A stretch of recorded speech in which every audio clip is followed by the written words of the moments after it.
So I've been getting a lot of questions about this lately, and I just want to come out and say it. So I recently have converted to Catholicism, and I plan on making a video more about that, about what led me to my conversion. But I'll just start off by saying this. It's been really interesting. I never thought I would end up here, but I will just be honest and transparent that for a while I felt like I was kind of losing my faith, doubting my beliefs and not understanding some things about my faith journey, my prayer life, and things like that. I just couldn't really make sense of it. So I had to take a step back and do some deconstructing. So I started doing a lot of research, studying history, studying the early church, and trying to figure out where the missing pieces are to this puzzle. All of these things pretty much led me to Catholicism. There's a lot of anti-Catholic people. I actually became curious because my old church back in Oregon, the pastor there is extremely anti-Catholic. He spent about 30 minutes making fun of Catholics, saying they're wacko, and saying all kinds of disrespectful things about the Catholic Church. And I just found that really unsettling. And so I decided to just go and research some of the stuff he was talking about. It kind of made me even more curious. And so I ended up just continuing to learn.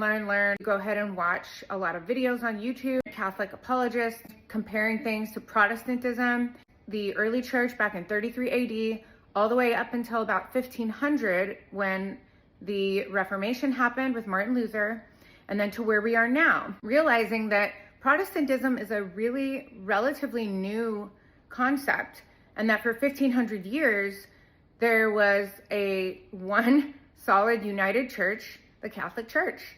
If you really go back, now there's a lot of details in this.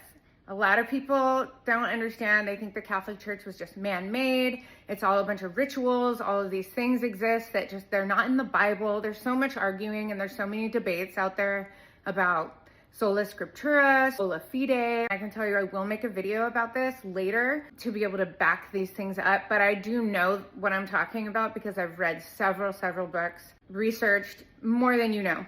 Simple Google or ChatGPT will tell you who founded the Catholic Church, and it will say Jesus Christ. If you say who founded the Protestant Church, it will say Martin Luther.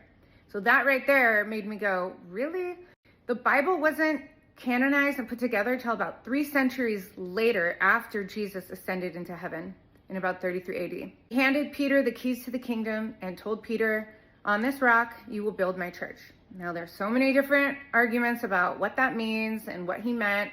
That's not my department, but you can definitely watch debates, and it's really fascinating. In the Bible, what it does say is keep these traditions